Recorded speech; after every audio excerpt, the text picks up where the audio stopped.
você não está alucinando nas areias de Arrakis, sim, esse daqui é o nosso primeiro podcast oficial do Norton Domingues Lab e vamos comentar, a ideia é essa, comentar semana a semana os episódios de Duna, A Profecia. Mas vocês estão vendo que aqui, ó, primeiro que tem a cara do Hayden, que é de outra franquia, mas é uma almofada sempre interessante, mas eu não estou sozinho, por favor, entre Ana Park.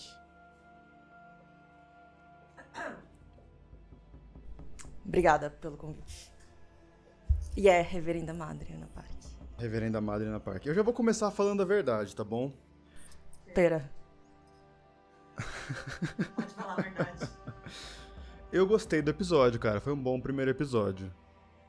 Ele fala a verdade, ou pelo menos acredita que está falando a verdade. Obrigado. Mas antes, calma aí. Esse podcast aqui, em áudio e vídeo inclusive, é com spoilers, tá bom? Então se você não assistiu o episódio, vai lá assistir, depois você volta. Porque a gente quer destrinchar tintim por tintim, então assim, vai ter spoiler, a gente vai falar sobre os pontos principais do primeiro episódio, não quero estragar a experiência de ninguém, acredito que a nossa reverenda madre também não. Jamais. A gente age nas sombras. Cara, isso tá muito bom, desculpa, isso tá muito bom. Deixa eu falar uma coisa, talvez a gente dê spoilers dos outros livros também, a gente pode dividir em duas partes. Ah, isso é bom, ó, vamos lá, qual que é uma das premissas aqui? Eu, Norton Domingues, eu não conheço muito de Duna. Eu só assisti os 2 filmes do Denis Villeneuve. Já conhecia por cima, né, Atreides e tudo mais, mas nunca não li nenhum livro, não vi nada. Então, o que eu tenho de informação na minha cabeça são os filmes do Denis Villeneuve. Já a Ana, por favor. Eu sou uma entusiasta. Não, por aqui, favor, ó. fale aí o que você já leu. Tudo isso aqui ela já leu. Sim. Tá vendo que tem uma patota aqui de 1, 2, 3, 4, 5, 6 livros? Que são os escritos pelo Frank. Tá, o Frank Herbert é o criador. E o Brian Herbert é filho do Frank, é isso? Isso. O Frank, ele fez a sequência original. Que são esses aqui. É, os 6. E aí, o Brian pegou como se fosse o Christopher Tolkien, que é o filho do Tolkien, que depois lançou Silmarillion, vários depois da morte. Só que ao invés de usar os escritos do pai, que eu acho que ele, não sei se ele deixou tantos, ele resolveu criar a própria lore, como se fossem fanfics. Uau, pesada essa afirmação, hein? Sim, e as pessoas não gostam muito dos livros do Brian. Ele fez como um coautor com outros escritores também, talvez, não sei se ele escreve tão bem, mas ele tinha as ideias próprias dele, e foram livros que foram saindo muito rápido e sem muito aprofundamento, sem muitas ideias filosóficas, que nem do Frank Herbert. E aí, o Duna Sisterhood, ele, que era o material original do Duna Profecia, é um livro do Brian Herbert, que ele fez como coautor, tem outro autor também que não lembro. E aí, essa série, ela, voltando para a origem dela, ela foi anunciada logo depois do primeiro filme do Villeneuve, em 2019. E aí, desde 2019, ela foi filmada em 2022 e mudou de nome de Duna Sisterhood para Duna Profecia. Certo. Então, essa é a origem dessa série. É uma das sequels, livros que se passam antes dos eventos de Duna 1, co-escritos pelo Brian Herbert. Tá. Então, a série Duna Profecia, ela vai se basear inteiramente nos livros do Brian. Ela vai ter interação ali com Duna, Não. porque basicamente é o sim, mesmo universo do Villeneuve, só que ela não tá olhando pras coisas do Frank, ela tá olhando pras coisas do Brian. Não, na verdade, tipo assim, é mais o fato dela se passar na linha do tempo 10 mil anos antes de Paul Atreides. 10 mil anos é muito tempo, né? 10 mil anos é muito tempo, inclusive se passa 10 mil anos após o nosso tempo de hoje. Que isso é uma coisa que eu ficava desesperada quando a gente leu o livro 1 ou só viu o filme 1, é que as pessoas não sabiam que isso se passava muito tempo no futuro. Parecia que era, tipo assim, um futuro meio distante, numa galáxia meio distante, mas, tipo assim, muito próximo do nosso universo.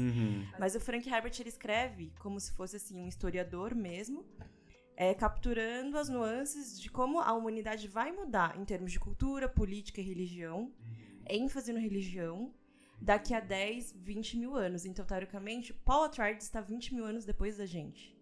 E, como é 10 mil anos antes de Paul Atreides, Duna Profecia se passa 10 mil anos depois da gente. Então, é muito distante da gente. 10 mil anos atrás, eu nem sabia onde... Não existe a civilização, praticamente. Sim. Certo? Acho que eles tentam posicionar isso, e a novela a série é baseada basicamente nesse livro, que é sobre as Bene Gesserit. Duna Sisterhood é sobre as Bene Gesserit, a origem das Bene Gesserit em seus primórdios. Na verdade, a gente sabe que a Bene Gesserit, ela surgiu muito, muito antes, né? Como nesse momento da série ela nem tem nome, mas ela surgiu até... Isso é um ponto bom que você trouxe, desculpa te interromper, mas eles não falam em nenhum momento Bene Gesserit nesse primeiro episódio. É Irmandade, Irmãs, em momento nenhum eles usam o termo. Então o termo não existe ainda. Ainda não. E se você for ver na enciclopédia de Duna, eu já explico o que é a enciclopédia, mas se você for ver na enciclopédia de Duna, você vai ver que o primeiro uso do termo Bene surgiu lá perto, acho que na Europa, porque tipo, é uma sociedade que existe há muito tempo e teve origem numa civilização da Mesopotâmia, que são pessoas muito empáticas e conseguem, tipo, sentir o que as outras estão sentindo, controlar as suas funções corporais, controlar a sua mente. E compostos basicamente de mulheres, porque os homens perderam essa empatia, porque era muito inútil para eles no campo de guerra e etc. E desde então vem aquele mito do que Selalderache, que vai ser o homem que vai conseguir ter esses poderes, que daí a gente vai combinar na história do Paul. A Enciclopédia de Duna, ele é um livro não canônico, que foi escrito por fãs na década de 70, 80, não me recordo, 90. E foi aprovado pelo Frank Herbert, quando ele estava vivo, mas não tem nenhum texto dele. Mas muita coisa da lore de Duna a gente se baseia na enciclopédia. Porque, tipo assim, sabe esse planeta? Sabe o que eles fazem com Star Wars, assim? Tipo, esses livros meio assim, de explorando? Vem da enciclopédia, dos fãs que fizeram textos pra enciclopédia. Que é uma coisa que esse episódio faz muito bem, cara. Assim, eu conheço mais o universo de Star Wars do que Duna, obviamente. Mas é uma coisa sempre legal, né? Quando eles falam nome de planeta, quando eles falam o que é esse planeta. Então, é isso que eu achei legal no primeiro episódio também, já que você trouxe o termo dos planetas, que eles falam o que é. Então, tipo, Valak 9. Eles podiam só colocar Valak 9, não, mas deixam claro, ó, é a sede das irmãs. É aqui, sabe? O outro, que é o da Casa Corina, esqueci o nome agora. Salusa Secundus. Salus Secundus, Salusa. né? Salusa Secundus. Eles botam lá também, Palácio Real. Você gostou que mostrou outros planetas, além de Duna, né? E deixou claro, tipo, nome já é difícil de decorar, sabe? Então, se você usa um termo, você já grava o nome dos planetas. E você não lembra de Salusa Secundus dos filmes? Não lembro. Não lembra? É ao lado do Sardaukar, aquele exército. Onde tava sempre chovendo. E eles estavam crucificados de ponta cabeça. Isso, um planeta inóspito, horrível, e por isso que os Sardaukar são tão bons. Algo acontece nesses 10 mil anos. Inclusive, era lar dos imperadores Corino, né? E aí, é o império que vai durar mais de 10 mil anos. E aí eles se mudam pra Titan, e aí Salusa fica como um planeta prisão. Mas aí fica... Porque acabou o planeta, é isso? Por isso tá chovendo lá ou só tava chovendo? Não, é um planeta muito inóspito. Ele se torna um planeta muito inóspito mesmo. Entendi. E é por isso que os Sardaukar são tão bons. Assim como os Fremen são bons guerreiros, porque Arrakis é um planeta tão inóspito. Mais inóspito que Salusa Secundus. E eu gostei do episódio. Primeiro, assim, eu quero deixar um negócio claro. Eu estou, pelo menos no primeiro episódio, tá? Essa opinião aqui tem data de validade. Eu estou 100% fechado com Valia Harkonnen. 100% fechado. Ela possivelmente é uma tirana, megera, Mas, cara, eu tô muito com ela nesse plano. Eu tô muito com ela nesse plano. Quando você vê o episódio degringolando e o plano da Irmandade de colocar uma irmã no trono tá se desfazendo, eu senti isso demais, assim, porque é um plano de décadas, tem um salto no futuro de 30 anos. Então, o plano começou há 30 anos atrás e faltava, tipo, 2 dias pra princesa ir lá. Então, mas isso é uma coisa sobre as Bene Gesserit, né? Os planos delas nunca dão certo. Então, e uma coisa que você me falou... Tipo, você lembra do filme? E uma coisa que você me falou, que eu fiquei com isso na cabeça, é que o nome A Profecia também talvez venha muito da questão delas não saberem muito ler profecia. Não sabem. E é meio que a função delas, né? Tipo, elas acham que tudo é sobre, assim, o que eu tô vendo nesse momento, sabe? Elas ignoram as coisas que estão muito lá pra frente. Assim como o outro plano que deu errado, que foi a Jéssica era pra ter uma filha, e essa filha ia casar com o filho... Não, com o... Aquele... Com o Elvis lá, esqueci o nome dele. Não, eu lembro do nome dele, Feyd-Rautha, eu só lembro do... Com Feyd-Rautha, né, o Butler, Austin Butler. Então, o Paul Atreides ia casar com... A Paula Atreides ia casar com o Feyd-Rautha, e aí o Kizadorati ia ser o filho dos dois. Só que a Jéssica ignora isso, e aí, tipo, quem leu todos os livros viu que deu, que não que deu, que foi 2.500 anos de opressão pelo Deus Imperador, mas enfim, que é um verme gigante. Enfim, outra coisa que eu achei, não sei se é curioso pra quem tá ouvindo, assim, sabe o Duna Sisterhood, o livro original? ele é basicamente sobre as origens do Bene Gesserit e é sobre essa rixa e também a cooperação entre a Doroteia e a Valia. Então, aquela introduçãozinha que tem, assim, ela fala assim, ela abre falando, Vitória é celebrada na luz, mas conquistada nas trevas, e ela fala mais alguma outra platitude lá que eu não lembro, mas enfim. E aí tem toda essa historinha da primeira, a Reverenda Madre, que é a Aquela, lembra dela? Nossa. Que morre. Então, isso é outro ponto legal dessa série, desse primeiro episódio. Eu sou um fanboy de Universo Expandido, então eu gosto muito de ver o primeiro de tudo. Sim. Então, por exemplo, eu como só assisti os filmes, eu nunca entendi muito bem. Eu só confiava porque a história tem que ser contada. Mas eu nunca entendi muito bem porque os Atreides eram tão importantes. Falei, esse legado tem que ter começado em algum lugar. Sim. Eles são os caras. Super respeitados. O filme do Duna, o Timothée Chalamet, o Imperador manda destruir lá porque os caras vão chegar no poder. Eles têm a moral pra isso. Sim. Se a galera se reunir e falar, não, se os Atreides forem governar, eles vão governar, pronto, acabou. E aí, numa frasezinha, eles resolvem. Pra mim, foi perfeito. Que ele era um herói Atreides durante a Revolução das Máquinas. Ele foi o herói da guerra. Uhum, então, sim. tipo assim, os Atreides ficaram com essa marca de honrados e heróis. Sim, o easter egg é que, tipo, ele tá falando do Varian Atreides. Que, tipo assim, eu fiquei me perguntando quem era, assim, tipo, é o Varian Atreides, eles não citam o nome dele. Mas ele é das novelas do Brian também. Essa série faz uma coisa que é muito boa, que eles pegam easter eggs das novelas do Brian, que os fãs odeiam. Mas torna legal, amarra com o Frank super bem, tipo, com essa coisa filosófica do Frank, entendeu? Esse mistério, essa coisa mais aprofundada, que não é... Se você for ler as novelas do Brian, é bem historinha, assim, sabe? Tipo, sabe, meio que pamphlet... Como é que fala? Tipo, Memória dos Sargentos Milícias, que era tipo, sabe, aconteceu isso, aventuresco, assim. Direto, assim. Sem aquela coisa, assim, da filosofia e tal. Eu tava falando da Raquel, ela é a primeira referenda madre, né? Heroína de guerra também, inclusive. Heroína de guerra, tem aquela cena dela com as máquinas, super, tipo, Terminator, né? E o negócio dela nesse livro é que ela é a primeira reverenda madre a entender como chegar a ser uma reverenda madre. Entendeu? Por que não tinha reverendas madres antes delas? Interessante. Entendeu? Porque elas não conseguiam acessar a memória ancestral. Como é que eu vou explicar o que é isso? É tipo a outra memória que eles chamam, que é o que o Paul e a Jéssica acessam no filme, através da água da vida. E quando isso acontecia com as Bene Gesserit, as irmãs, que não eram Bene Gesserit ainda, mas com as irmãs, elas morriam. Então, tipo, enfermarias inteiras com irmãs em coma, porque a mente não conseguia suportar isso. E aí a Raquel consegue. E aí, tipo, o livro é meio que ela tentando entender essa fórmula. E aí ela consegue, aí sim a gente tem minhas reverendas madres, que usam esse chapéu e coisa e tal. E aí depois a questão da Valia e Doroteia, tipo, acontece no livro e culmina com, bom, spoiler, a Valia matando a Doroteia por divergência de opiniões. Tá no primeiro episódio. Só que tudo isso é resolvido muito rápido, né? Eu acho que vai voltar. Não, mas eu acho que eles não querem... Acho que talvez a premissa inicial talvez até fosse contar essa história, talvez seja ser filmado. Só que eles falam, tá dando mais história aqui sobre outras coisas que não são as Sisterhood, as pré-Bene Gesserit. E isso, a Ana, a diretora, ela fala sobre isso. Ah, entendi. Ela fala que ela queria... Que mandou bem, né? Dirigiu bem pra caramba, eu achei. A gente até viu que era tudo feito por mulheres, né? Dirigido por mulheres, escrito por mulheres, a produção da Ana também. Ela queria contar a história dos Corino, ela queria contar a história do Taranã, acho que ela não quis falar na entrevista, então ela mudou o nome de Sisterhood pra Profecia. É Irmandade, né? Eu tô falando, tipo, em inglês e português. É tipo de Irmandade pra Profecia, exatamente por isso, porque ela queria contar outras histórias e não só ficar nas Bene Gesserit. Entendeu? E aí eu acho que essa introdução, que é pá, que eu acho que você gosta disso também. Você gosta Gosto, porque a história tem que correr. Depois você volta e reconta, mas a história tem que andar. Porque o primeiro episódio é muito importante, um episódio...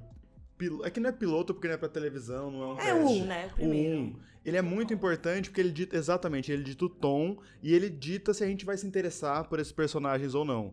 Pode depois melhorar piorar outros, mas eles têm que... Geralmente o primeiro episódio tem que ser sempre um banger, assim, uma coisa que fala, eu quero ver o que vai acontecer agora. E é rápido.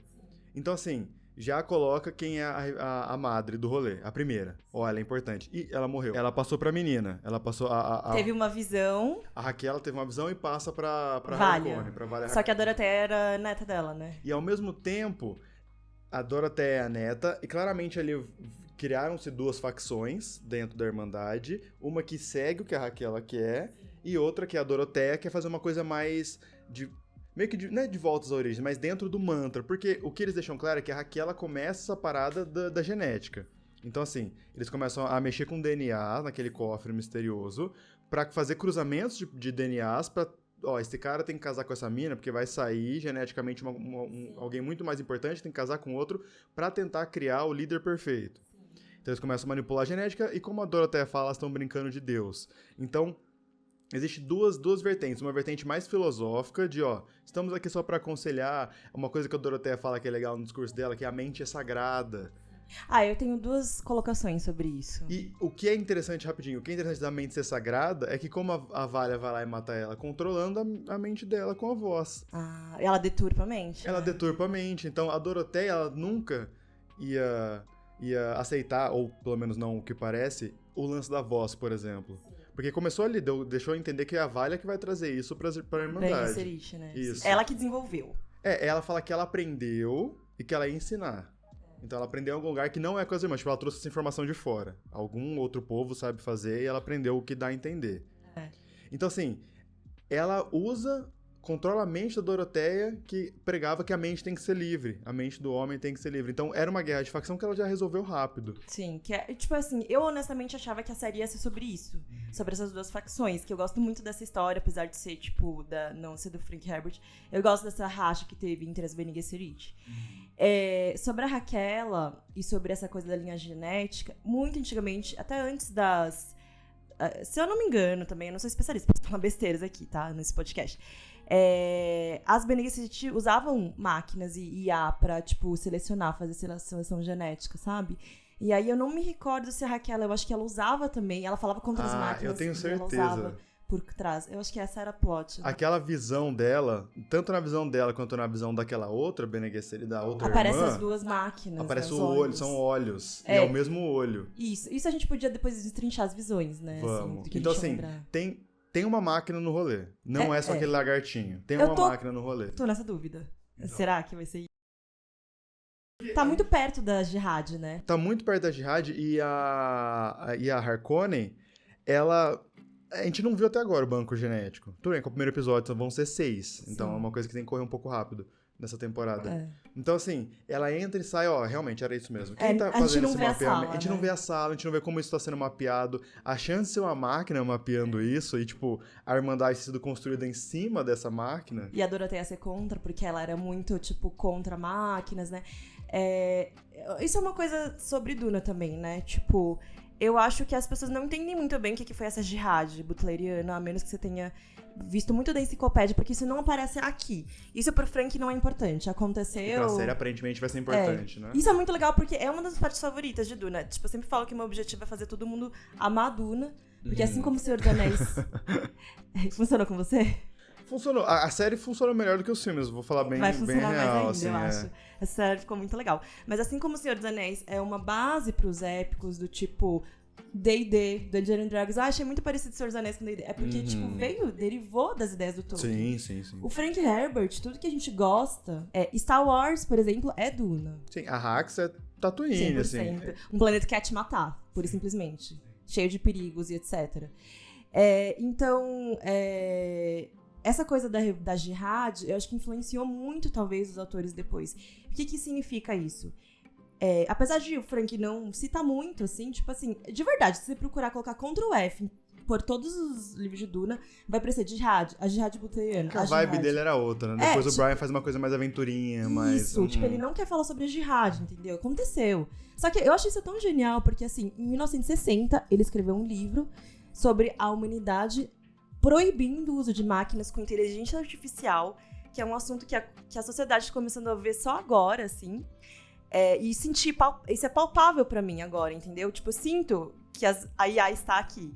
E que ela está aqui pra ser banida um dia, porque ela vai começar a tomar decisões por nós. E foi o que aconteceu no universo de Duna.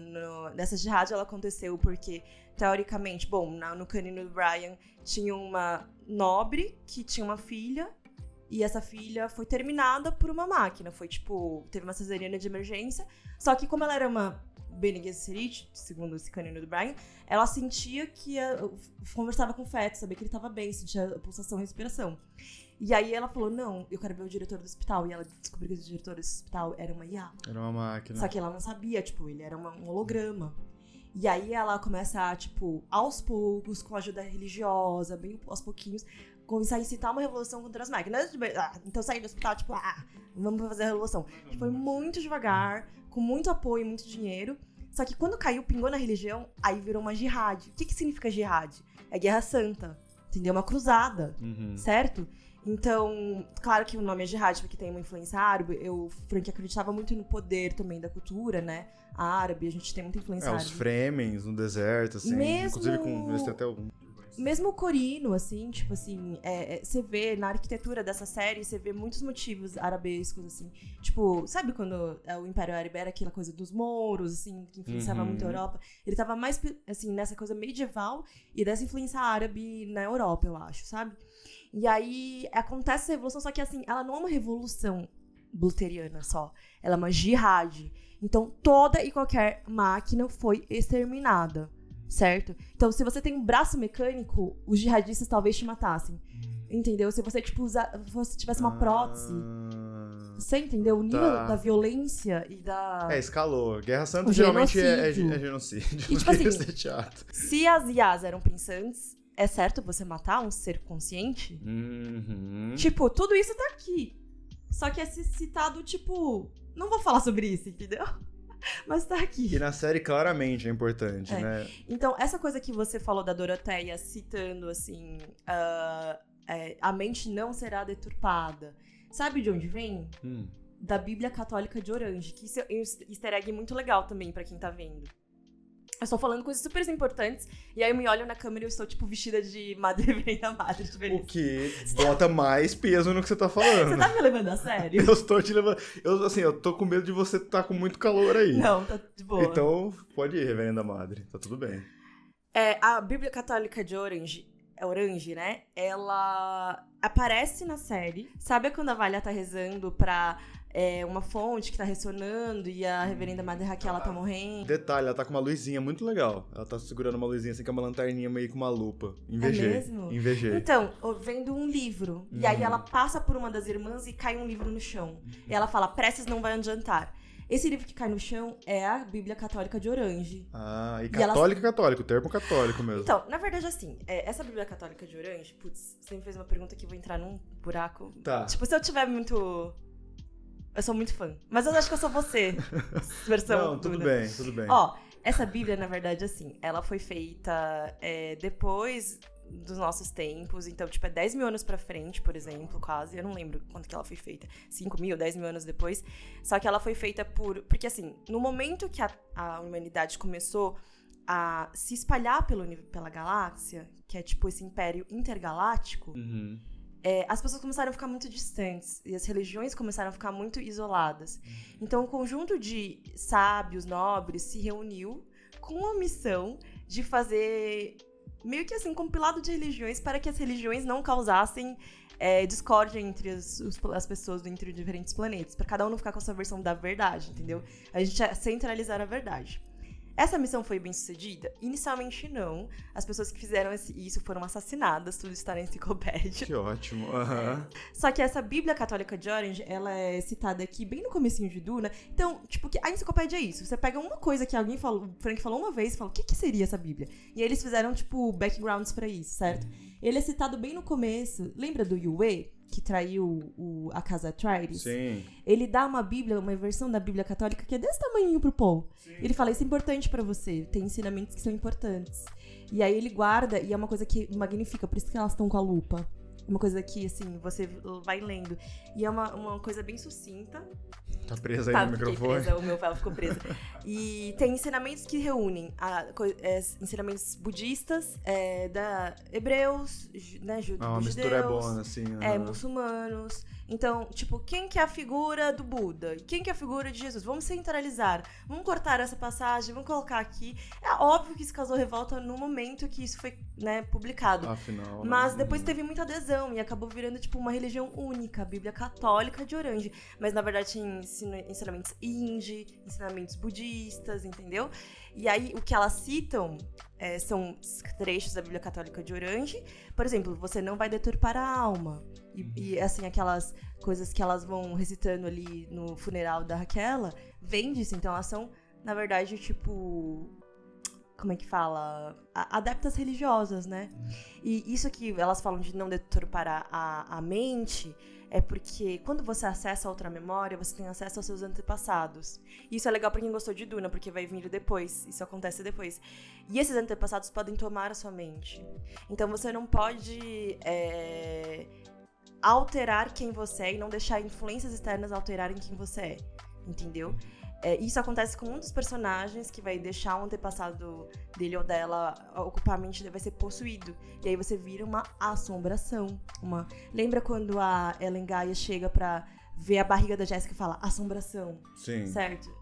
Se eu não me engano é assombração em português. Eu não sei, agora não lembro se é assombração ou se é aberração. Aberração. Abomination. Abomination. Então, isso é quando você deturpa a sua mente. As Bene Gesserit, tipo assim, não pode isso acontecer. A única solução pra isso talvez terapia? Não, morte. A solução final, né? Mas essas duas facções, elas se dividem assim. E até no livro, elas acontecem em 2 planetas diferentes. Uma fica em Malak 9 e outra fica em Salus Secundus. E é legal que eles, tipo, juntaram tudo num planeta só, né? Tem essa noção, tipo, assim, do treinamento. Tem aquela cena do treinamento que você gostou. Não, é ótimo. É isso que é uma coisa que eu ia falar. Uma coisa que essa diretora e as roteiristas fizeram muito bem é deixar maneiro. Porque precisa. Porque o meu problema com os filmes de Duna é que eu não acho maneiro. Eu gosto de coisas maneiras. Eu gosto de falar, cara, visual legal. Por exemplo, a nave Libélula é maneira. É maneira? É maneiro. Agora, lutas de Jason Momoa são maneiras. Jason Momoa sem barba não é maneiro. Mas grandes espaços e nenhum diálogo não é maneiro. Não é maneiro, exato. Então, assim, eu gosto de coisas maneiras porque eu tô assistindo, eu quero ver uma coisa legal. Pô, tem muito dinheiro nisso e é sci-fi, é espaço, é verme gigante, eu quero ver isso. O que você não gosta é o que eu mais gosto, que é Denis Villeneuve. Grandes espaços, silêncio, música opressora. E aí que eles pegam essa... Pra mim, a parte mais legal desse primeiro episódio de A Irmandade, porque eu veria, assim, um episódio inteiro, não daquelas meninas. As meninas a gente não se importa ainda com elas, as alunas. Mas o treinamento delas, a Harkonnen sendo ali a Masa Superiora, elas treinando na chuva, com a mão aberta. Mulan, total. Foi a primeira vez que eu vi um pouco do que são, na verdade, as Bene Gesserit, porque no filme tem a Jessica, beleza, mas a Jessica, sei lá, eu como de fora eu vejo mais ela como... Ela mais uma concubina, né? Uma concubina e mãe do Paul, assim, e esposa do... Porque ela não é esposa, ela é concubina do... E é tipo a mãe do Paul, tal, beleza, ela fazia parte do grupo, mas como elas usam esse visual que você tá, eu acho que elas têm, pra mim, um aspecto que elas ficam sempre do lado, assim, é bem legal a imagem delas, mas elas têm um visual meio alien, sabe, pra mim. Então, meio, tipo, tem um ser Quando de preto. A Ellen Gaius desce da nave em Caladan, no filme 1, cara, eu tremi. Então, mas parece, tipo assim, é pra ser isso, sabe? Cara, tem um ser de preto do lado do imperador, assim, sabe? Ela nem se manifesta, né? Ela só fica assim. Então, eu tinha dificuldade de me compadecer, de me importar. Certo. Aí chega, é a primeira vez que eu consegui entender as Bene Gesserit como uma espécie de freiras, que eu já achei super legal. Eu não vi elas como freiras, eu vi elas como... Na série agora. Isso, eu vi elas como, tipo, elas, sei lá, elas veem a verdade, elas são mulheres poderosas que dão conselho, mas elas são meio aliens, assim, são meio, tipo, macabras, assim. Não elas como freiras, como devotas, religiosas e tal. Ao mesmo tempo, legal mostrar o treinamento delas, mas a parte mais maneira, que, cara... Isso pra mim é saber construir uma série. Uma série precisa ter uma identidade visual, precisa que você olhe e queira falar daquele jeito, imitar aquele jeito. Eles focam nos movimentos delas. Então, tudo que elas fazem, tipo assim, quando elas vão treinar a ler a mentira. Elas podiam só pegar e, você tem que olhar, elas falam, né? Você tem que olhar o suor, você tem que olhar não sei o que lá, não sei o que lá, não sei o que lá. Elas podiam só olhar e falar assim, ele tá mentindo. Mas ela faz referências visuais. Então, toda vez que alguém vai falar uma mentira, a Bene Gesserit faz... com o dedo, com o indicador. E aí aí a câmera foca no olho dela. Aí você fala, opa, tá usando o poderzinho de descobrir se é verdade ou não. Isso aqui, gente, na verdade, é Prana Bindu. Todo o poder da Bene Gesserit, inclusive a voz, vem do Pranabindo, que é uma coisa meio indie, se eu não me engano, de controle coisa, tipo, de corpo. Então é pra elas meditação. concentrarem, e tipo, por isso que a Iris dá uma dilatadinha assim, pra elas se concentrarem, por isso que a Iris dá uma dilatadinha, pra elas verem tudo que tá acontecendo. E tipo assim, é só uma técnica. Sem isso, elas conseguem também saber se você tá mentindo ou não. Mas é legal ter um Elas indicativo precisam visual pra se gente. concentrar. E tipo assim, esse Pranabindo é o que a Jéssica faz, é o que elas fazem pra sobreviver o Gonjabar. I hold against you the Gonjabar. Aquela agulha da caixa. Elas conversando pelos dedos, cara. Nossa, aí eu paguei Isso um pau. é linguagem de batalha, né? Que a Jéssica ensinou pro Paul também. Que ela ensinou pro Paul, é quando eles estão presos na nave. E aí ela fala, tipo, usa a voz lá pra conseguir salvar eles. Então, mas é legal mostrar. E a câmera mostra Essa cena é os dedinhos assim. sensacional. Tum, tum, tum, tum. E aí a legenda. Cara, é isso, Mas é isso. Sabe por que essa cena é legal? Tem que ser maneiro. Tipo assim, é Game of Thrones, certo? Tipo, é Game of Thrones, desculpa. Duna é pré-Game of Thrones, influenciou Game of Thrones também. Eu não tenho dúvida disso. Mas, porque assim, tem as casas diferentes lutando entre si pra tomar o poder e traição, planos within planos, planos de dentro de planos, dentro de planos, Inception de planos. Todo mundo quer controlar o rei, né? O imperador, no caso. E você ter um duque e um imperador conversando entre si, achando que a batalha tá aqui, e na verdade também tem duas Bene Gesserit conversando entre si, e a batalha tá aqui também, é muito Duna. E elas estão decidindo, na verdade, não é eles que decidem, são elas. Uma fala, ó, e aí, a gente vai pegar o casamento vai acontecer? Elas estão decidindo. E nos dedos. E aí é legal, mostra pra gente, é isso, eu quero ver. Sim. Como a gente tá vendo a Irmandade, eu quero ver como elas agem. Não quero mais... É legal ver aquele vultão preto, é legal, mas agora, sabe, pô, quando eu vou assistir Duna agora de novo, eu vou ficar olhando pra Bene Gesserit. Eu falo assim, ó, ela tá mexendo os dedinhos ali. Provavelmente ela tá ali, ó, conversando com a outra. A Jessica já sacou. Isso é legal, porque a série... Metade da série é sobre elas. E tá desenvolvendo, pelo menos nesse primeiro episódio, desenvolveu elas muito bem. Tipo, eu gosto das personagens, eu quero ver mais. Mesmo que, bom, vá tudo pros ares, provavelmente, porque a Harkonnen vai ferrar tudo. É bem claro isso. Por que você acha que ela vai ferrar? Você acha que ela vai trazer os Harkonnen? Acho. A Valia tem uma relação complicada com a casa dela, certo? E tem ela e a irmã dela, são duas Harkonnen. Vamos falar dos Harkonnen. Que estão em baixíssima. Outra coisa que eu achei legal. Horríveis. Outra coisa que eu achei legal, porque... Vendendo óleo de baleia. Então, é legal. E aí, eu me compadeço um pouco mais das coisas que eu vi no filme agora, porque assim, cara, os Atreides saíram muito em alta. Muito em alta. Muito gatinhos. Sendo mestre espadachim do imperador. Então, mas pera lá. Eu tenho que reclamar desse mocinho Atreides aí. Tá. Eu tenho que reclamar. Daqui a pouco a gente reclama dele. Tá bom. Eu vou reclamar um pouquinho. Mas eles saíram muito em alta, como você falou, mestre espadachim do imperador. Pô, uma honra enorme. Ele tá ficando com a princesa, cara. Então, tipo assim, ele tem influência, ele tem poder, ele é concubino. Ele é o concubino da princesa, eles têm bastante influência. E aí os Harkonnen é um maninho muito esquisito, muito falastrão, vendendo sêmen de baleia, vendendo óleo de baleia, pele de baleia.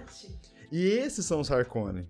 Porque eles, segundo o que eles falam na introdução, enquanto os Atreides ganharam a guerra, os Harkonnen foram embora. Sim. Eles não guerrearam, eles se acovardaram. Então, tipo assim, um ficou a imagem mais positiva possível, esses caras são os caras, essa casa é a casa, e outra continua, essa casa é a escória. Eles são covardes, eles saíram fora. Mas aí a Valia fala o quê? Ela fala que a história nem sempre é contada de maneira correta. Que os Atreides mentiram. E os Atreides mentiram. Ela fala o que fala mais a verdade? Lembra da tripla atitude do começo? O que fala mais a verdade? Uma história ou uma profecia? Existe a possibilidade dos Atreides terem armado pros Harkonnen? Existe. E aí, os Harkonnen ficaram com essa reputação ruim e estão como uma casa menor vendendo óleo de baleia. Eu senti muito assim, e é legal, porque aí vem o meu background dos filmes, que eu senti quando o Imperador chamou ele de Barão.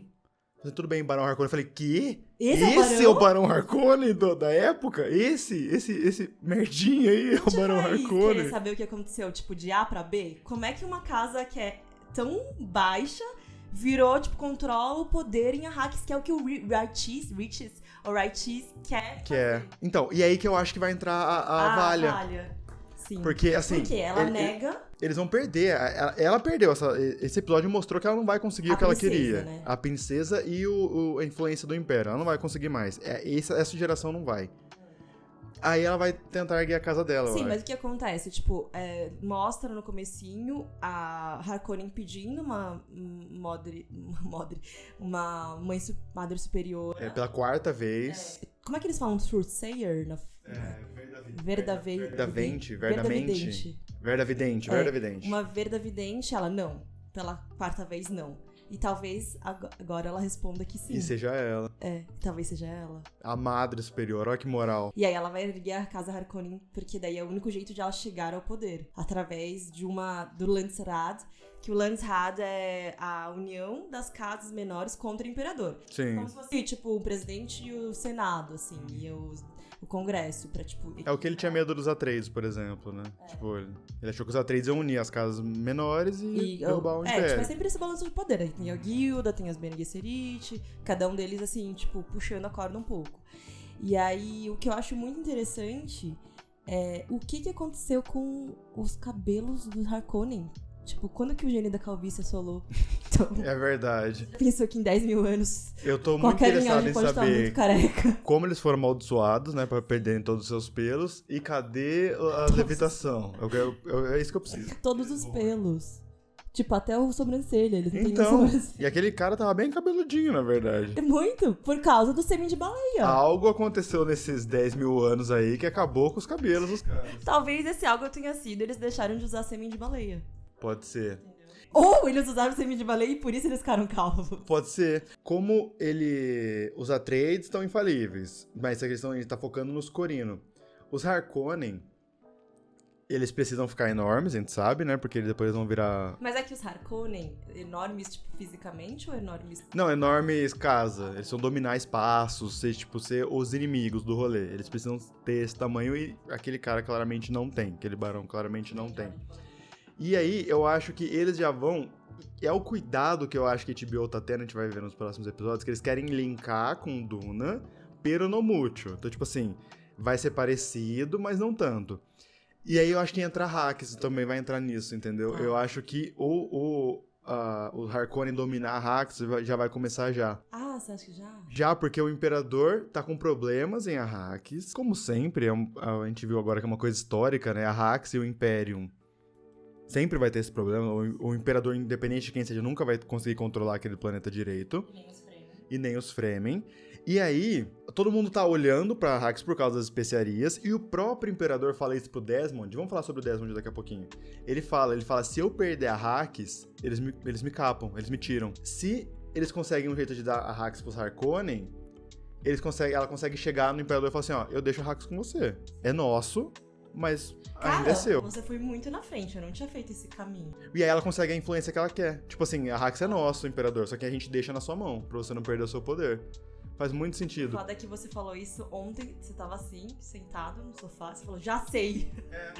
Vai ser isso que vai acontecer. Já sei, porque na hora que ele falou que o Desmond ali tem essa função, que o Desmond tá entrando na cabeça do Imperador também, e aí o Imperador fala, cara, é especiarias, é o que dita. Se eu perder especiarias, eles... Aquele que controla o Spice, controla o universo.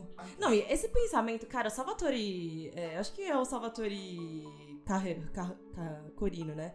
Tipo, é o pior imperador do mundo. Javico Corino. É que no livro é o Salvatore. Mas, tipo assim, ele é inspirado no Salvatore. Tipo assim, cara, é o pior Corino. Porque essa linhagem dos Corino, eles são muito, tipo, é o império que durou 10 mil anos, algo assim, né? Então, mas você não acha que talvez esse seja o ponto? Tipo, a Irmandade conseguiu comer tanta mente desse cara ao ponto dele precisar da Irmandade, da irmã? Foi o que o Desmond falou, né? E é o que o Desmond vai pegar esse vácuo. Ele é inteligente nesse ponto, tipo assim, ele agora, a irmã saiu, e ele vai cumprir, tipo, alguém precisa mandar o Imperador. O Imperador precisa, ele necessita disso, ele não pensa mais sozinho. Eu só queria falar que, assim, ou o Mark Strong, que faz o Corino, o Imperador Corino, ou ele é muito bem, fez o casting muito bem, ou muito ruim, porque eu odeio esse cara. Ah, ele é bom, eu acho que é pra gente odiar ele mesmo, de repente achar ele fraco. Nossa, ele é muito fraco. A esposa dele, tipo, pior que a esposa dele é antipática, a gente não gosta dela como personagem. Só que ela tá completamente certa. Ela está certa, os Bene Gesserit estão usando ele, a caixa entra na mente dele, que é a reverenda madre, né, do imperador, e ele não consegue pensar sozinho, ele só repete as palavras dela. E ele não consegue enxergar Mas isso. é aí que eu gosto da Valha, é o plano dela em ação há anos. Ela conseguiu comer a mente desse cara. Tipo, com 19 anos ela falou, bom, temos que colocar uma de nós lá. E aí ela... E deu certo, tipo, ao ponto do cara não pensar mais sozinho. Só que daí entrou um coringa aí na história que ferrou o plano dela. Vamos lá, Desmond. Ó, primeiro assim, além dele ser claramente o antagonista, pelo menos da Valha nesse momento, você não coloca... Como que é o nome dele mesmo? O ator do Vikings? Ele é do Vikings, vocês sabiam disso? É o Ragnar, eu esqueci o nome, eu não tô achando o nome dele aqui. Mas você não coloca um ator dele, ele é enorme esse cara. Aqui, eu pesquisei o nome dele, é Travis Fimmel. Você não coloca esse cara, que assim, ele é bem, como é que você fala? É tipo... Robusto, não, ele é bem característico, você sabe quem é esse cara, entendeu? Como Ragnar, principalmente. Você bate o olho e fala, é o mano do Ragnar. É, você sabe quem que é o Vikings. Ele tem essa marca. Você não coloca esse cara pra ser uma coisa fraca, descartável, assim. Então, ele já entra pra falar com o Imperador, porque, ó, o carregamento em Arrakis de especiarias foi atacado. E aí, foi os Fremen. Ah, beleza. Os Fremen, não tem o que fazer, os Fremen, a gente não consegue lidar com os Fremen, tudo bem. E aí chega esse cara chamado Desmond Hart, o único sobrevivente desse ataque, e é legal que o Imperador fala, Desmond, você veio pra cá, o único que conseguiu ir e voltar de Arrakis 12 vezes, ou seja, ele tem uma coisa mais especial que os outros, ele consegue sair e voltar e os outros não. Aí você já guarda essa informação. Aí, cara, o que aconteceu? Então, na verdade, foram naves, foram as casas menores atacando a gente, porque eles atacaram a gente e roubaram a especiaria. Isso pode ser, essa é a parte legal desse Mind Games que vai rolar entre ele e a Valha. Porque provavelmente ele está mentindo. E eu joguei isso pra você e você me deu uma resposta muito espetacular quando eu perguntei, e eu quero que você dê lá de novo. Por que é interessante ele falar assim, são casas menores roubando especiarias de Arrakis pro Imperador? Porque esse é o grande medo do Imperador. Isso futuro, né? é o que vai entrar na mente dele. Tipo, ele constantemente tá com medo de que uma das casas menores ou uma casa maior se revolte contra ele e deponha ele. É isso que aconteceu com os Atreides no futuro. Que foi o que aconteceu com Christopher Walken. É o medo dos imperadores. Entendeu? É muito inteligente. Então, assim, opa, eu vou ouvir o que esse cara tem a dizer. E o Desmond, a partir do momento que ele chega, ele muda tudo. Primeiro, ele chega, cara, não tem como, as coisas estão ligadas. Ele chega, a caixa tem uma visão. Uma visão muito parecida com aquela que a Madre Superior, a Raquel, teve no começo. Inclusive, você quer falar dessa visão? Da Raquel, especificamente, ela ficava entre olhos... areia e o verme. Inclusive, tem transições bem legais em ambas as visões, dos olhos e do verme. Que é uma transição que acontece no olho da caixa quando ela morre no final. O olho dela vira, tipo, a íris vira os dentes do verme. Porque, assim, além do verme parecer um cu, né, vamos ser bem sinceros aqui, eu sempre achei também que parecia um pouco um olho. Você não é um pouco impudico falar isso na frente de uma Madre Superiora? Mas parece. Inclusive o balde de pipoca do Duna zoava isso depois. Mas eu sempre também achei, aí é uma coisa muito mais inocente da minha parte, que parecia um pouco um olho. Mas parece mais um cu do que um olho. Mas parecia um pouco um olho. E é legal eles terem brincado com isso. Essa questão da íris virar a boca do verme. E a visão da Raquel, o verme, ele tá comendo palácios. Então ele come primeiro um palácio que tem duas coisas na frente, dois pilares na frente, que parece muito, inclusive, a Casa Imperial, parece muito ali o Palácio Imperial. Depois come um castelo, que não sei o que é aquilo, mostrando realmente o que ela fala depois, que é o fim da Irmandade. Tá vindo algo pra ameaçar a Irmandade em algum momento. Só que elas não sabem o quê. E nem quando, é um grande vem aí. Só que você sabe que Arafel, posso entrar nisso? É um termo da língua judaica, né? O que quer dizer? Ele significa nuvem escura ou espessa. A matéria de... então tá vindo... as trevas. É uma manifestação divina. Legal, legal. Isso, Arafel, apareceu em várias... Não apareceu só em Duna. Ele aparece em Duna. O Imperador Leto fala sobre. Arafel numa fala. Nos livros, isso, lá no futuro. Uhum. Mas eu acho que é tipo essa matéria divina, sabe? Que tá vindo punir. Mas essa questão, né? Tipo, quando? Quem? Exato, quando? Agora ou... Daqui 20 mil anos. 10 mil anos, 12 mil anos pra frente. Essa é a parada das visões, né? Elas treinam muito, elas tomam a água da vida pra ter essa presciência, só que ela enxerga aqui, sabe? E o Paul enxergava ali. E o Leto 2, ele enxerga ali, 10 mil anos depois, entendeu? Mas a visão dela e da... É porque na sua visão tem muita coisa tampando, como se tivesse realmente uma tempestade, entendeu? Mas a visão dela e a da outra madre que fica do lado do imperador, todos os elementos estão lá. A gente vê o vestido vermelho, é o vestido da que Inês. A menina vai casar. A gente vê a fruta. A fruta apodrecendo. Isso, que ela e o menino. Na verdade, primeiro a gente vê a fruta cheia de vermes, que é uma romã, e depois a gente vê que é a fruta do casamento, né? Aí o vestido vermelho dela, da Inês, a areia, pele queimada. A pele queimada aparece. A pele queimada aparece na visão e sangue pingando, que também é o sangue da Doroteia. Então, assim, se a gente pegar os elementos do que nós vimos da visão, tá acontecendo, realmente é agora. Sim, mas pode acontecer, pode falar sobre coisas que são pra frente também, mesmo no próprio universo de Duna. E as duas visões terminam com olhos robóticos. Olhos robóticos. Que é o mesmo olho que pisca do lagartinho. É, o olho azul, que lembra os olhos de Ibad, que são os olhos que quando você usa muito melange, muito spice, fica assim também. Essa escolha pelo olho azul das máquinas não é à toa, podia ser vermelho. Uhum. É uma boa visão essa, interessante. A gente viu naquela gravação que o Desmond claramente deixou pro Imperador assistir. Que foi que ele carrega quando entra no palácio, ele tá segurando esse paninho com o disquete. Que mostra ele morrendo em Arrakis, o verme comendo ele ali. E ele fala que ele ganhou esse poder, cara, ele tem a morte de uma criança, ele queima uma criança. Calma, então ele fala que ganhou dos deuses. Ele fala, eu ganhei esse poder pra resolver essa segunda guerra, porque, de novo, essa é a parte legal. Ele fala, de novo tem alguém controlando nossa mente. Dessa vez não são as máquinas, são as irmãs. Então a guerra dele é contra as irmãs, é uma guerra santa. Você sabe que o verme é o maker, né, dos Fremen. Tipo, ele é considerado o deus daquele país. Ah, então por isso que ele fala que ele ganhou o poder de Deus. Pode ser esse Ele é um discurso. Fremen, será? Será que ele é um Fremen? Então, tudo no início da introdução do personagem aponta pra isso. Porque ele entra com uma roupa meio Fremen, né? Ele voltou e saiu 12 vezes, porque não, só ele, ele sabe? não tá com roupas de um soldado do imperador, entendeu? Ele tá com vestes Fremen. Ele faz muitas referências religiosas que podem ser da religião Fremen. Eu acho que, assim, isso é a camada... Que existem camadas depois de camadas. Essa camada é exterior. Mas acho que existem camadas internas que vão ser mais aparentes. Você quer saber minha opinião como pessoa que conhece Claro, claro. Eu acho que ele é o que a gente conhece como Goula. Assim, tem muitos sinais pra isso. Tipo, eu achei ele muito parecido com Duncan Idaho pra não ser isso, assim. Goula é um ser vivo, orgânico, feito a partir de uma pessoa que já morreu. Você pode usar até só uma célula, você não precisa do corpo inteiro. E ele é cultivado num tanque axolote. Você não quer saber o que é isso. Nunca pesquisa, assim. Tipo, realmente não... E ele é feito por uma espécie chamada Benetwilaxu, que existe num planeta que ficou por muito tempo meio fora do radar dos imperadores. E de volta a gente assim, de novo volta para aquela coisa a tecnologia das máquinas não foi proibida. E existem dois tipos, duas meio que assim, espécies que foram burlando isso.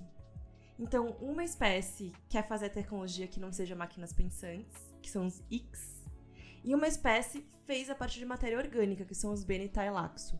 Mas no universo de Duna, eles são conhecidos como serem completamente amorais, porque eles estavam, tipo, escondidos por muito tempo, eles não tinham poder centralizador que censurava. Eles são, tipo, os neoliberais do planeta do universo de Duna. Tipo, não, se isso pode ser feito, eu vou fazer. Não, mas você não pode, mas eu vou fazer. Então, o que você tá chutando é que o Desmond seria, tipo, é meio que um ser revivido, mas não é o mesmo ser. É outro ser, é isso? Ele é meio que uma cópia. Uma cópia daquilo Desmond. que já foi. Isso. Só que, lembra que a caixa fala assim, ele fala a verdade? Mas, ou ele acredita que ele acha. Os Goulas, eles sofrem um condicionamento muito intenso pra, tipo, falar o que os mestres, tipo, acreditaram que eles lembram da memória passada. Ele não é o Desmond, é o Goula Desmond. E aí eles ganham até outros nomes, assim. Por exemplo, Enfim, ia falar um spoiler aí, mas acho que não tem necessidade. E aí, porque é o Height, esse personagem Height, que é um Gola, tipo, tem um nome anterior, entendeu? E eles são condicionados para, tipo, fazer essa missão, entendeu? Então ele seria, no caso, um Gola que conseguiu esse poder e vai agora contra a Harkonnen, contra a Irmandade. Contra a Vale. Na lore, os Bene Tleilaxu tem uma treta bem grande, assim, com os Bene Gesserit, sabe? Muito tempo assim. Depois, assim. Mas aquela tecnologia, aquela coisa de queimar, não é magia. Tem uma quote do Arthur C. Clarke que fala assim, qualquer tecnologia suficientemente avançada parece magia, pra quem não sabe como. Sabe por que não é magia? Por causa de maneirismo. Ó, ele tem, o Desmond, ele tem um risco aqui, uma cicatriz aqui, e quando ele vai fazer o poder, ele faz assim, ó. Cara, tem alguma coisa aqui nele. Um implante. Um implante, alguma coisa que superaquece com laser, sabe? Um laser invisível que ele aquece a pessoa por dentro. Porque a pessoa, ela queima de dentro pra fora. Mas quem tava queimando a caixa, então? Então, e essa é a parada. Ao mesmo tempo que ele queima um menino, porque o imperador fala, se o casamento for desfeito, eu me torno crente. Crente é foda. Tem uma coisa sobre os Bene Tleilaxu, que eles são uma sociedade altamente xenofóbica, altamente religiosa também. Então por isso que isso me faz pensar nos Tleilaxu. E faz muito sentido ser tecnologia, porque foi banido. Então, tipo, quem tem acesso tem, cara. Tipo, seria algo mágico, de certa forma. Mas assim, eles operam nos limites da legalidade. Tipo, eles não fazem tecnologia ilegal, tá? Ah, não, mas aquilo ali é claramente legal. Inclusive, é por isso que mostraram o lagartinho, pra mostrar, tipo, ó, existe tecnologia rondando aí. Bom, aí o lagarto me faz pensar, na verdade, em outra espécie, essa outra que eu falei, que são os Ixianos. Porque eles fazem tecnologia não orgânica, mas nos limiares ali do que é legalizado. Por exemplo, a gente não viu o leito da Madre Superiora no funeral sendo elevado? Flutuando, né? Você sabe que tem muitas coisas que flutuam em Duna, né? Tipo, por algum motivo as pessoas gostam muito. Maneiras também. É maneiro.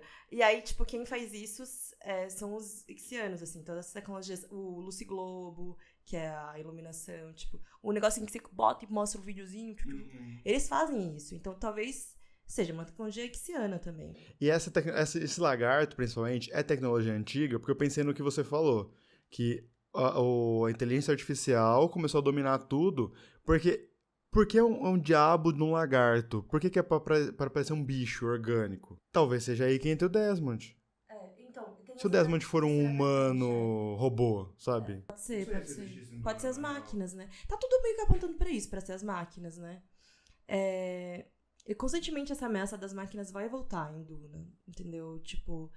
E é uma coisa que eu não esperava em Duna, sinceramente, assim. Quem acha que é sobre isso? Você joga lá no Paul Atreides é outra coisa, assim. Você acha que é sobre, tipo, Lawrence das Arábias, né? Tipo... Uma coisa mais Game of Thrones, a casa Harkonnen contra a casa Atreides. Paul vai unir todo mundo, os Fremen, sabe? Você acha que essa coisa mais de famílias e Sim, mas territorial. Essa visão dele sobre essa revolução tecnológica e, tipo, a ameaça das máquinas, pra mim, é bem... por exemplo, eu acho que se tem um lugar, um universo em que algo foi proibido, vão ter pessoas entusiastas desse algo proibido. Sim. Que talvez seja o pai do menininho que morreu, o Raichisi. Ele fala assim, o menininho, o meu pai fala que a gente não precisa ter medo, isso é um pensamento muito retrógrado. A gente pensa... Cara, 100 anos, 148 anos atrás, as pessoas estavam lutando contra as máquinas, entendeu? É óbvio que vai ter alguém que fala, essa ameaça é muito distante. A democracia está consolidada, a gente não precisa ter medo de um totalitarismo, uma ditadura. Discursos assim, sabe? Então, eu acho que mostra esse lado. Eu acho que esse é um aspecto de Duna que eu sempre gostei. Essas pessoas que falam assim, não, tecnologia, a gente vai tentar avançar a tecnologia. E claramente a treta dele é com ela, assim, tipo, Desmond e Valha. E quando você falou assim, mas o Desmond morreu, eu falei assim, ele é o face dancer. Ele é um dançarino facial. Que, tipo, é uma pessoa se passando pelo Desmond. Aí a segunda coisa que pensei foi um Gola. Que é o, tipo... É porque o que ele tá tentando fazer com o Imperador é um aspecto de Messias, entendeu? Tipo, ó, eu morri. Quem assistiu Era do Gelo 4 lembra bem do personagem chamado Buck, que ele conta uma história sobre como ele morreu e sobreviveu. É uma história claramente que ele tá mentindo. Ele está armando essa aura messiânica dele. Eu não acho que ele vai ser lá as grandes coisas, entendeu? Antes de encerrar, eu quero passar para outro assunto da princesa. Vamos falar da princesa? A Inês? A Inês. Mais um nome para as pessoas ficarem. Por que eles chamam Jéssica e Paul e Inês? Porque é o mesmo universo que a gente. É uma personagem que de começo eu tinha odiado ela. Achei muito chatinha. Falei, não. Porque assim, primeiro aquele irmão dela, nossa senhora. Odiei a atuação canastrona do cara, odiei. Mas aí entrou ela, falei, tudo bem, vamos ver qual é dessa princesa, né? Só que quando ela confronta a mãe dela, aí eu gostei. E a filha tá olhando pra mim e falou assim, mãe, eu sei o que eu tô fazendo, parça. Tipo, que a mãe tá lá, você não precisa casar com quem você não quer. Meu, eu aboli essa parada. Casa com quem você quer, case por amor. E a menina fala, você acha que é só você que sabe fazer as coisas? Eu achei muito da hora isso, que ela tava tipo, é a princesa. Todo mundo vai controlar a mente da princesa. É a luta pela princesa. A princesa tem o plano dela. Ela quer ficar 10 anos se desenvolvendo e ela quer ter os poderes pra meio que ser a própria reverenda madre. Porque até então tava um negócio meio assim, tipo, as Bene Gesserit vão comer a cabeça dessa menina. Beleza. Mas não, ela sabe que isso tá acontecendo. Ela quer casar com aquele menino. Pra conseguir a frota que vai ser dela. Tem que ser uma criança, porque ela tem que ficar 10 anos longe desse moleque, pra ele crescer. Enquanto esses 10 anos, ela tá treinando com as irmãs. Então, ela armou a negociação delas tendo sentido, ou razão, ou dando certo ou não. Eu achei muito bom, porque não é tipo, é a princesa. Olha o casamento arranjado da princesa. Não, ela tá, ó. E ela luta... Fala do... Mestre espadachim. Na hora que eu escutei a trades pra aquele mano... Nada a ver também. Não tinha um mano menos quadrado, assim? Ele é muito... Ele parece um... É um branco. Um robô. Ele parece um robozinho, assim. Não vai aparecer por muito tempo. Claro que vai, ele é o namorado da Inês. E se ela não engravidar dele, tá? E ferrar todo o plano da Valha. Porque quando eles transaram na balada... inclusive... Música eletrônica em Duna, pera. Duna tem mais um ponto bom. Horrível. Tá. E eles fazem cocaína. Existe drogas e balada em Duna. Aquilo lá não é nada Por que você nunca me falou isso? Aquilo é só o pó branco, é cocaína. Não. Por que você nunca me falou que tem drogas e balada em Duna? Mano, essa é a pior cena de todas. Ou seja, o Paul era um filhinho de papai que ficava em casa, trancado. Tem mó baladão rolando. Faz me sentir muito triste pela infância, a juventude que o Paul não teve. Você vai me falar que os Atreides não vão pra balada? Cara, eu vou te falar que as cenas de bar de Star Wars dão um pau nessa cena de bar, de boate. Ficou balada meio genérica. Eu saio aqui, em qualquer lugarzinho assim, tem uma balada igual essa aí. E a barman tava com os olhos azul. Usando Spice. Acho que tem isso, na verdade, né? Tipo, uma coisa que eu não sei se as pessoas sabem é que nessa época o melange era recreacional. Só algumas pessoas podem tomar esse líquido azul não identificado. Não é xixi de nenhuma espécie e de nenhum verme que você conheça. A nossa Terra nem existe mais, foi destruída. Não é possível que essa música... Cara, eles não pensaram em uma música diferente. Era só ter falado, cara, pensa numa música diferentona aí. Chamou um jazz, tudo. Eu acho que eu vou fazer um take aqui. Duna Profecia é sobre como as Bene Gesserit não sabem interpretar profecias. Aquela visão claramente é sobre uma outra pessoa ou ser que vai vir muito tempo depois e vai acabar com as Bene Gesserit. Tipo, claramente. Ou talvez seja um negócio que, tipo, elas mesmas estão causando isso, né? É uma visão autorrealizável, assim. Que a Caixa falou, que se a gente continuar com esse casamento, a gente mesmo vai trazer o tirano. As Bene Gesserit não são competentes. Isso que eu gosto. Tipo, elas não são competentes. Elas não conseguem ganhar. Só que elas têm que manter esse aspecto. Elas têm que manter essa visão que eu tinha delas. De, ela sabe o que ela tá falando, mas ela não sabe. Não sabe e nunca nada dá certo pra nenhuma delas. A Ellen Guy, você vai ler o 2, dá tudo errado pra ela. Tadinha, parece que ela é super competente, né? Parece. Tipo, ela passa a maior parte do livro presa, porque ela conspirou contra o... Bom, spoiler, contra o... Enfim, não vou falar. Vou voltar. Ela passa a maior parte do livro presa, tipo assim, coitada, assim. Elas não conseguem realizar nada. A Irulan é a pior Bene Gesserit. Ela não consegue. Eu tô muito feliz que esse episódio conseguiu me fisgar, assim. Eu não sei como é que vão ser os próximos 5, mas eu tô muito interessado em saber mais. Eu acho que eu quero ver essa história acontecer e desenrolar. Eu vou continuar assistindo, eu acredito que você também, né? E a gente vai continuar fazendo podcast. Se as pessoas comentarem bastante, se elas quiserem... Comenta embaixo, a gente pode voltar e comentar o segundo episódio e chegar até o final, até o 6, assim. Eu me diverti bastante. Assim, eu como Madre Superiora, eu tenho uma agenda muito cheia, então eu só vou voltar se vocês comentarem e mandarem pros amigos. Não obriguem ela a usar a voz. Ela sabe o que ela tá fazendo. Antes da gente encerrar, então, Ana, redes sociais, onde que as pessoas te acham? Instagram, @AnaPark, 3 underlines, Ana com 2 N's, PARK. Twitter, Ana, APARK e Bluesky, Ana Park. Fechou. O meu também é Norte Domingos em tudo, não é difícil de achar, não tem muitos Norte Domingos por aí. Gente, obrigado. Deixa o like, tá bom? Se inscreve no canal E é isso. Nos vemos aqui no próximo podcast. Comenta aí se vocês querem continuar comentando Duna com a gente. Cara, a gente fez muita teoria. Eu gostei, eu tô hypado pro episódio da semana que vem. Eu tô até preocupada de ter acertado. E de dar Eu vou ficar spoiler. feliz. Vamos fazer uma festa se a gente tiver acertado. É isso. Um É beijo. isso. Tchau, gente. É nóis. Falou. Aquele que controla, assim, os pais, controla o universo. Você sabia que esse nunca foi falado no livro? Tá no Isso filme é só? do Lynch. Tá. Tchau, gente. Tchau. Cara, você aguentou 1h20 com isso. Mas foi extremamente confortável. Deixa eu tomar um pouco de... Olha, eu tô parecendo uma Bene Gesserit mesmo assim. Eu Tá, poderia meio de ter- freirinha, né? Elas estão de Eu freira. poderia ter... Fumando assim também. Dá uma vaga da vida. De novo?